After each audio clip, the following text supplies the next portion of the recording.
sabianin muntina hobung mi hojo sele nute hojo se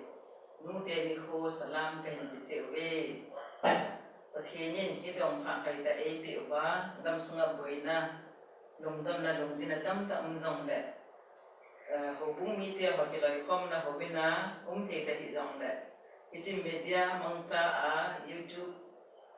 ako na pathin thu ho sei do theina ngai the no inei the jing ji onjong pathin thang ba na hi tu jong nu te ni khu hin ke man jong pathin thu ako nin chu teng la di in I ho bung sunga nu te ho ding ki dir ko na jom cha ka hin sei no min nu te ho in ta nei pu min chi tha ni anamong chi ding jong ka te cha anangai chi jong ka hin ti mo na hi tu ni nu te ni khu imanam ta ki hanin nu te hojo sin avela inangai to diwa ka de bible cha na ken sim do no me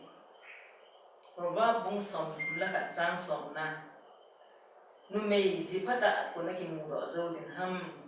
ita bang nu me chu sana pa jen zo si sana hoi zo hi pathina thu thing athan phate ko pri taw hen nu te ni khu kiti hi another risk kiti nu in angai dutta anun anadahan chunga anu angai dupe se na ahilole ahe pina batsana agor goto anu thini chu anamanuwa tuteng la jisu tumdam gama amarga gam te ho a hunki mangpana e ho gam sungje nga jong hi kumdam ta ne hitain nu te ni khu dia in tule abi a nu te ni khu cha te ni khu pa te ni khu kiti ho in man the ho hi ma ngai tu dan ta in Christian in sungnum ta isi mu ba abi a nu in jong pa in jong sa in jong idin mon je ki hat da wa ke pa tanum ta in ko iman diu bi cha atu adoi pending kata sen na hi turin nu te ni khu in amasa penin nu kiti thu chang hi validation pum pi a thu chang ho zo sila thu chang men pen se jim thei lo ngày chim thầy lục bên chuỗi hi now sen ahung pen to a hoi nya na pa na henu ai lo le mami ai lo ma ai ti a hi thu chang chu thi ne chan ge ya thi ding za ko na lum ho je min jong ana se chim thei lo henu ki ti ei pao je nga jong hi pao ngai pen thu chang ngai pen hi ki ma jing te in jong ka chan nung in jong mami en ti sana adi da ei pawa henu ai lo la pa yong cho hepa en ti ding ngai kana sa pen le kana de sa pen ka jong hi es dun en nu ki ti thu chang hi thu chang ngai pen hi gam khat hum ki sei ten jong le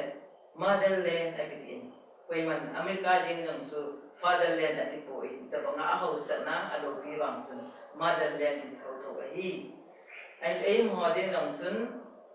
chunu zogam ti hoba tu lai nam aki thangin so teng da pa kanong ki sei teng jong le mother tongue ai lo le mother church yung khan do na ho bung long chu mother church ani ki ti na hi ki jo jo sa in mu thei chu nu ki ti thu chang hi thuman lul thu chang man lul pen sa lu pen ta hi ti chi nu thei na hi nu ki ti tai tar hi koi kon amu thei ham ki jom chan da le han mihem khat chu nu me khat chun ji a hin nei je wa nga chu nu title ki ti chu mo chan the do hi pathin wang bo na chanu cha pa hin nei ting la bu chun he nu he pa hin ding mu ma cha chu nu ki ti title chu ong chan the do hi mi loi khat chu kum tam ta ji a ne ya a ki chen wa nga chu hi da bang pathin wang bo na na chang zo ro lo u ma hi a hin la hi da mi ho yong chun adi tin pathin mi te ho chun nu nei lo pa nei lo ho ala sama ha sa ho sa ne ki pu yo wa adop anabola ama cha ba ngai hin se ma nu title lo pi da yong chu ung chang lo mi dam ta un to to hi chu tin da di tin ta chan cha te ho missionary ho ai lo le pa kai ne gam na tong ho tam ta yong chun lagau ling vai ho pin tha na nei lo ho hi da bo ho yong chu hu hin na thu ga sei ti a hu yang na ho nga hin pui lu ho yang chu nu hi na pa kai ni khuni ting le he nu nang ji hi nang si atlay mun kahung run ahi ti ana lam tu ding tam ta ahin le ki tho hi tu ting le ho zo si in he no Mother Teresa yum chu mother of the motherless nu nei do ho zo si ding na nu ina tai ter ana chang hi ama na se na chun ahin khwa ki ka ki pa na pen chu nu hi mother ki ti title kamu hi ahi an ti na hi is nu ki ti hi man ta hi nu ki ti thu chang hi e ba wa je nga jong alul pen ai ro sa lu nong pen ta hi ale ikisi ahi nu ki ti hi chang ge ya hi sa lu nong nong ham hi point thum ala ba ya akhat na nu hi now sen ho dinga na hi nu in now cha a oi sunga ahin go mya pa na chu nu le cha chu ahin na chu ki zot ma na ahi lo le nu in ane ho yang chu cha na wa dinga jong ana kha chum be a e ya chu nu dam thei ta ho oi sunga now sa yang chu hung dam thei ya ai la nu ki pa ta hum ho in sung num ta hung khang do ho a ji pan lung si ta in bol ho ki pa ta na hin go mo yang chu ana ho yang chu hung mai thei sil se la hung ki pa de de hi ala nu loi khat chu ne le chang a pha nei zo lo alo na nei ho ki ta mo ho chu asunga naw sa yang chu dam lo si a ai lo le nu lung kham jinga hom chu naw cha hung ping do chu lung kham ta bang a amaya mai han ya hung chu si lo hi ji ba na hi le nu in isan dia cha dia chunga mo a hin po thì ham tiang chi mu do pe na hi bây giờ nu chun naw cha chu a hung pen do ya chu ita bang gan thi na thu han lang thì đi cái mà nông hành là anh pen trong lệ nào cho mai anh muốn tiền rồi núi gì nga cái bà gì nga anh đang thì nhiều chỉ sợ là bây anh mang gì gì đấy đầu tiên là nào ra chứ núi in anh nói là anh vợ khang á anh phải chung anh sự luôn mà anh vợ khang nào ra trong khang đó hi đi in gian khang kim lai cặp dòng lệ núi chỉ cái thố độ gì nga ra đi nga chứ là tha asi cả chỗ đi thì ngay đâu cái phật là hi tôi tin là nu loi khát sư nói tuy nhiều nó nằm gì thì cho dân bông nói anh và ngài bông nói và mấy dòng đấy nun anh và đấy mi đang anh và cho cái bằng đầu hi tôi thấy vậy na hi lệ nu hi bát thiên ama khen mong cha thì họ và khang đinh lệ về tụ tiếng anh ngàn sĩ hi để chúng ta nói xem họ tiếng nu hi hiện na hi a second point na nu hi cha te khang dong ho dinga ke ngai na hi cha khang dong te ho yong chun alung don ye omin ha san ye omin adi ki pa na sam pen ni yong le a hin bel pen su anu hi khang dong hin ku ki ti hi hui pi ha ta la nu in a ko na atu a chi pi da bang a hi chun adi den mi nu mi ping tha in mi ping tha nu in anh khu khá cha te ho khang dong ho chu mi dam ho cha te ho sangin abit te te hi chu ding la alo thim deu te hi tu chi vat na hi le khang dong adi in tu lai din mo hoi vat na le gam sung ba khang dong te ho ding challenges atam ma jengin ale ka sim na wa ana to na wa tu chung di in jam tam ta hi ta bin city ho a isa te inau te ho tam ta o den lung dong lung ling wa ya ho am in hang kile du jong ha su ta ai ding wa hi ai la hi ta bang wa jong ai bel ma se pe lo su nu hi e chen nu hi khang dong ho ding yang ai na hi atum na nu hi pa te ding lung mon na hi in sung kha chun mi chu tam ta na to dim han lang kulai leng ham cha ti ho man dim se jong le mi pa chu ana to na aku na ai lo le office kai na pa na hung ting le ama sa pe na ai ho chu nu ai na nu ho ya na nu ho ya chi ham ti chu ai do ma sa pe na hi nu amu to ka si a chu pa chu nong mo thei lo hi pathin thua event 11 proverb 18 na chun sim do le pasal nu mei zi a ki mu ting le nun nu ma hi tan ije chun pa kaya ku nin jong lung thai na aki mui proverb bung som ge na sang som mi na hi ki chi ta in Solomon mi chung pian pan na se na hi pasal no me aki mu teng le nung no ma ahitan pakaya ko nin dong nung hai na aki mu hi ati hi ejan nung de ho hi adi dia pa te ding ayong lung ko na hi ahin tu ni gam sunga bang sit khat chu pa tam ta nu chunga dung mong zo lo ai lo le nu tam ta pa chunga dung mong zo lo eno mi na hi dan thinga hoi ta ki che nga hi ba nga hi ta ba nga inumun thei lo im kha wa hi le pathin thu kal a hi pathin thu kal ka hi ti dong ki ya do ti de na hi esun tu ni in ti cho ta ki honin adi ti in khang dong cha te ho now sen ho aneu na la ho in jong tu ni in nu hi chan ge ya man lu ham nu hi chan ge na nga sacrifice na bo ham ti chu ama sa ya do de ka de din cha te ho ding in tam ta si ding jong le point thum i bo do te te wa nu chung ai bo do te te du thum gen se no me hi a khat na a pathian thu in efc bung gu chang tum na chun cha te ho na nu na pa za bo lun na hin huwa so na patia na hin huwa so hin ding in ti chu pathian thu pi hi ye chun tu ni in wang bo ne de so ke hin cha te ho in ye chun tu ni nu te ni ko hi te ki hanin cha te zo si in nu iza bo de hi pathian thu hi nu za bo ding nu za bo ki ti hi pathian za bo na hi anu za bo thi lo chun pathian no za bo thi lo hi nu chu achi zi ham amel bai zi ham service ne zi ham za bol ding lo win na hing nu na nu hi zi chu na za bol ding hi ni chu pathian tu pi hi ani na nu na lung sit ding hi love your mother nu na lung sit ding hi nu in nang chu na hung pen do apa na chu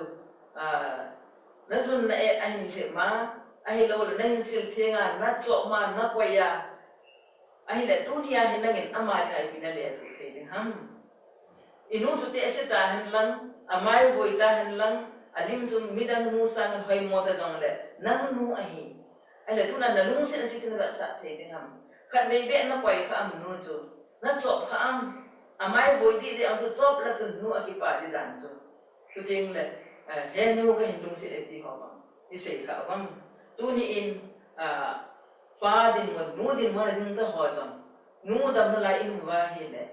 im na chi wa inu te ho gyal do hi din phone pul be en ai lo le sum za khat ham sang khat ham be en iki pan ho ba sa wi din inu te ho he nu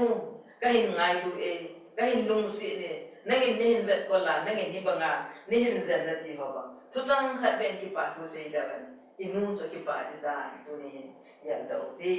tu ting le cha te ho in jong adi din cha te ho in inu ko ma ihil la nang la ngai dam ki thung den tu ni in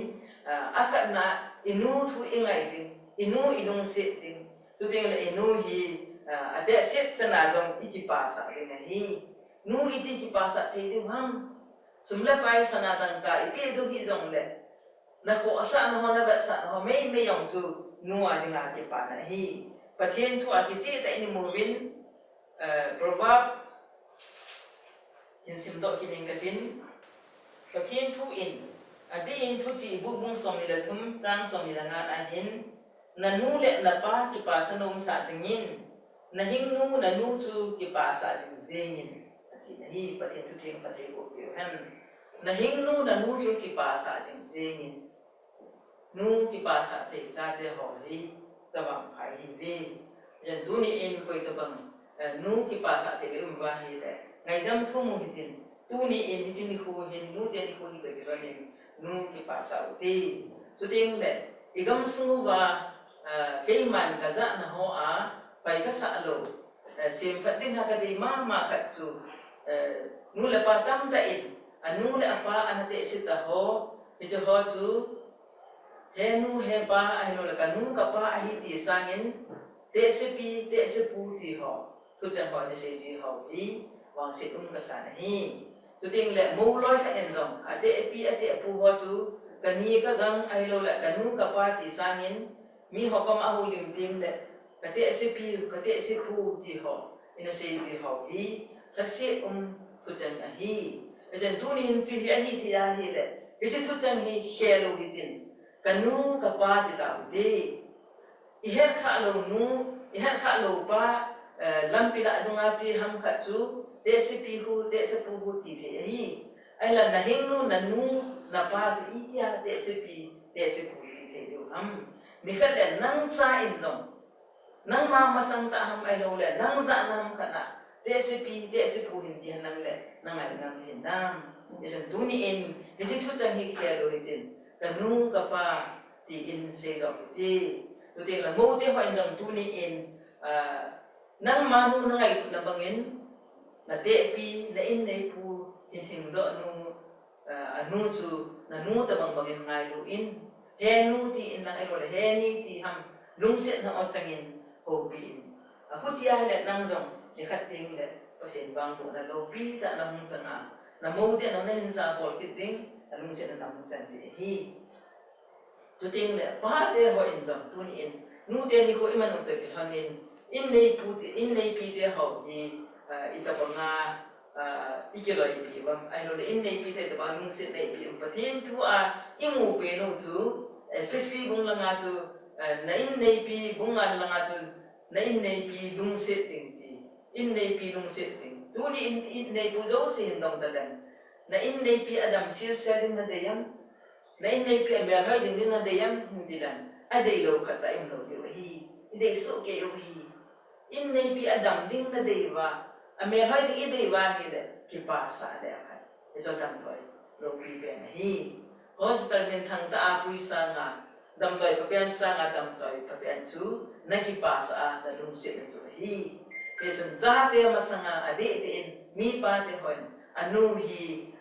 cha te azabol ain zabol the dinga I bol nga hi zabol ta I bol le chan dong anu ta hin zabol te hi musit ta na bola le chan ta musit na hin bol te kunung chan yes chu ama hin in smai hin pu do pe te hi tu ni in ade in nu te hoin ama nu te man bu da ho in se bin tu ting le cha te hoin nu te hoi chan ya hi zabol na I pi te ba ai in nei pun chan ya zabol na I pi te lung se dei pi te ham iba sa te ham ti ho chu in se ta bi na hi a chai na kan se nom chu nu te ho zo se in tu ni in ade de in mun te na nu te ho zo se in tu ni in pathen thu in ki che ta ni se ti bin proverb pun som thum la kan na chun pakai jing jing nu me chu pa sa ten ki lom mong a hi pakai jing jing nu tu ni in nu hi mei mei hi man tam mo hi di lo hi ade ten pakai jing jing nu pen tha ki chi ta ne ya pathen te jok ba nu chu I hi diu de me na hi igam sugen angai chat pen Napoleon ki ti se pe ga khat pa na se na chun nu pha nei pe ben gam pha hin pe ni ye na hi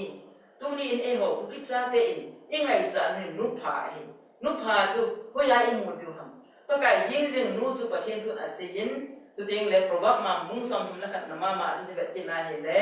Hita bang nu pha chu a zite a cha te ang ki pat do win a hin pa a cha win a in nei pu a hin pa cha a cha te a hin pa cha win hi hita bang nu hi the ding chun tu ni I hon pa I thi la du ham a khat na nu hi in sung ve tu nu na hi Hisu Ezekiel thiam gau hi pathinin Israel te ve tu bin na ngan se in bung ni na chi vet na hi la pathin a ko na tu ding la Israel in sung sem phading amit mon ho pho a hilding pho tang ding tu ding le a chon sit na ho hila ama a hil lo wa hila a chunga mo pu na a chan ding ho ala sei pi na hi tu ni in nu te ho hi in sung wa dinga watch women hi in sung ve tu ding cha te amit mon ho pho di ding pho tu ding tu ding le in sung ai piam thil di lo om te nga pa te de lo ma hi jong le nu te ho hi e ho hi amo pu hi ve pa te e ngan se hi in sung ve tu ding a in sung ve tu ding ku sung veng tu ding gam sung a sem khat da ding hi nu te e ho pu hi pa te e ngan se hi he chun ade de in tu ni in gam sung wa ha sa tam ta ho hi mi nu tam da in cha te ho chunga in sunga I bol ding wa in bol zo lo je hin ti pathian thu proverb I bet kina hi le bung som ni le ni chang du na chun cha pang cho so na ding do la kilomin ko ka in chu ti le cho te ge yung asu min lo ding don lo wa koi lo ding hi ati hi icha te ho hi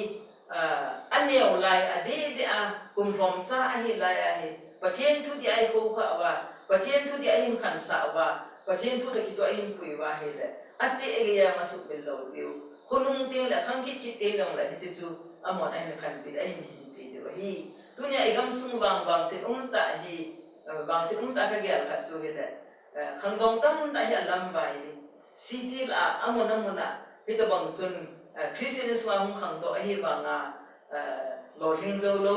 ai lo le ki pa thei lo hasama gan thi ta tam ta me hi a lo thing dong atam nai man sa thi atam nai ai la tam zo hi depression ai lo le lung tha a uma me hi nu te mana thai ni lo ti me chum in sung hi nang na vet holding angai na hi patin na hi what you women in sung vetu dinga nangan si hi ai mi program ayong chun in a saving sahi apia sanda no asani ti akisegi chu ting la ai chu api chu asia to yi chun acha de asia to yi akiti na hi chun nu nang hoi langa na in sung na pu tham a second na nu hi women of God's word pathen thu to ki hon jing nu hi angai na hi pathen thu isim jing ding pathen thu i hin pi ding ni nu te adinga iman sa ding do pi te hi ku ni in ken ka hin do dom chu bible hi belian asimam ti di ka hin do dom po in bible hi tin asimam tu ni in pathen ai ho pi na chi ai tu ni in pathen ai ho pi ai lo pathen all chi ai ti na het na am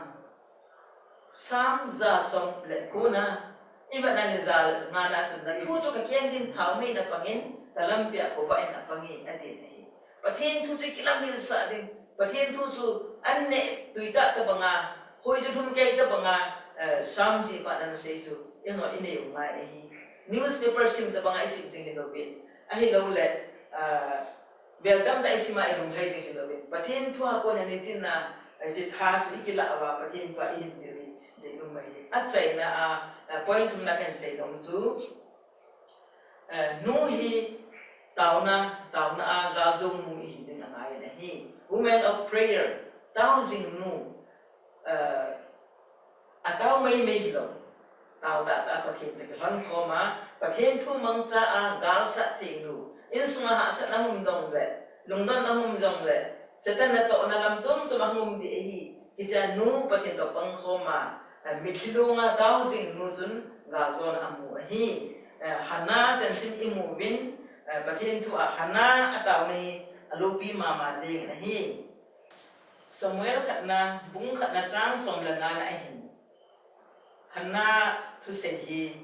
adi in alas pa ni kan se no men pakai ang sunga hi kahin ko pia thu se zo ka hi ana di na hi pakai ang sunga kahin ko pia thu se zo ka hi tu ni in mi nu te ho pakai ang sunga hin ko pia thu se thousand nu pichinu hin hu amang cha aju patin na ato si hi ataw mai hilo sam za som milanga chang som lagi na yong chun pakai chu a hinga taw te ko ma nai jingin ata ataw te ko ma nai jingi ati na hi chun nu te ho tu ni in